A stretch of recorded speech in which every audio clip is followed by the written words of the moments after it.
Social Justice Goblin, welcome to the backyard.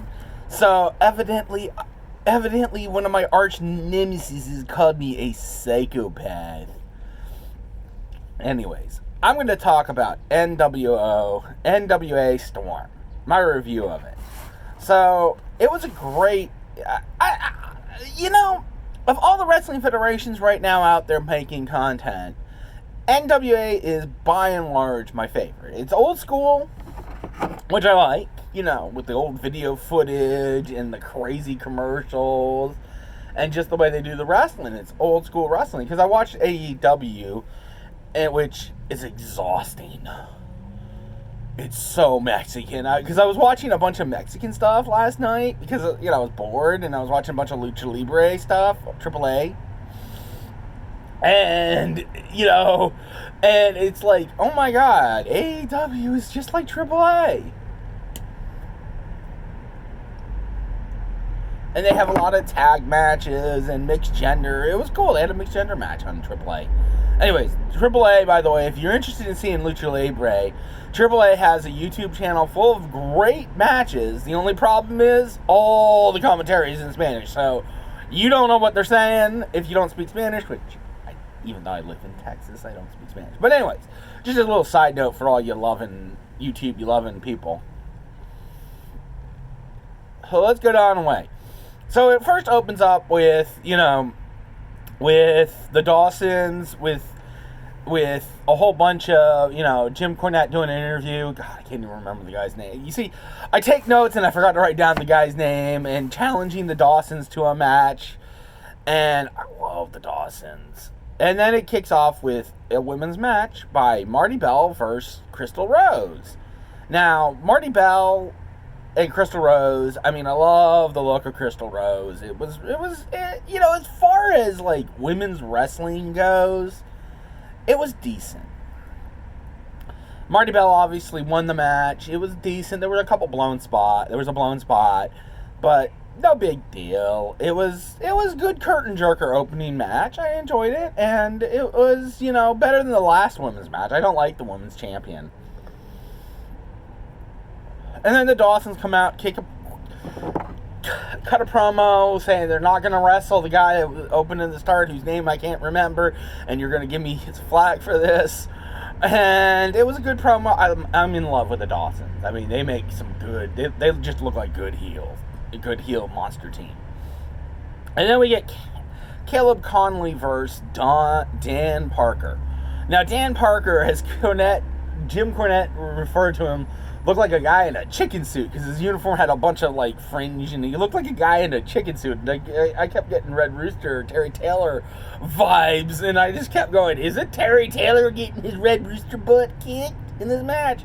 But for the most part, it was just a squash match with Caleb Conley winning. It was a squash match, but it was, it wasn't bad. Then Storm comes out. Tim Storm comes out, cuts a promo. Maybe I have my order wrong on this one. He might have cut it in between the Marty Bell versus Crystal Ray. But anyways, yeah, it was in between the Marty Bell. But Tim Storm admits he's lost. He's upset. Eli Drake comes out, gives him a cheer-up speech. But basically, Tim Storm is playing the angle of he's in a downward spiral because he lost the big championship match and he won't get a rematch. But, he's got to be honorable. Just, Tim Storm is so over in my book. And I love that Eli gave him a pep talk. Anyways, next we had Josephius comes out and apologizes to James Storm for all his bad comments, blah, blah, blah. He brings a bag out. And out comes Colt Cabana performing as James Storm. He puts on the hat and he puts on all the stuff. And he's digging in the bag, grabbing these items. And Colt Cabana, he's apologizing to Colt Cabana. And then all of a sudden he goes in the bag and he powders his ass. Oh my God, powdering. He powders him. I haven't seen a powdering in probably 15, 20 years. Oh my God, they brought back a powder, you know, like when you want it, like when a heel wanted to like knock out the good guy for like incapacitate him, but they were not strong enough to take him out, they would throw power in his face. Like, it was a typical tip, like Jim Cornette. They would do that and then get their kicks in and stuff. Oh my God, they powdered him. Oh!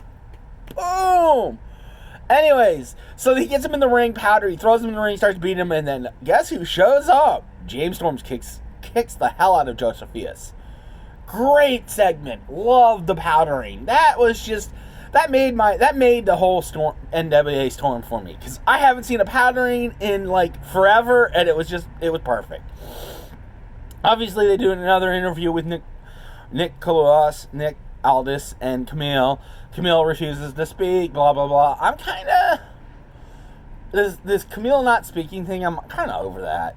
And then it ends with the Dawsons, who accepted any match but the guys that offered the challenge at the start, versus Eli Drake and a mystery partner. And that mystery partner turned out to be Tim Storm.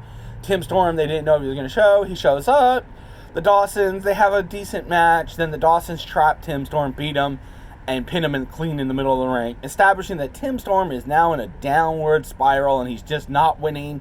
He's trying to get back his world title, so he's trying to get the other titles, like the tag titles and all the other titles, to compensate for the fact that he can't get the NWA world title. Man, this is going to build so well into the pay-per-view. Love the commercial. It was some weird. My daughter saw it and thought it was the weirdest thing she ever saw. She's like, what the hell is that? Anyways, another great episode from NWA. I can't speak highly enough about how I love NWA. Jim Cornette, thank you for turning me on to it. I am looking forward to next week and next week's review.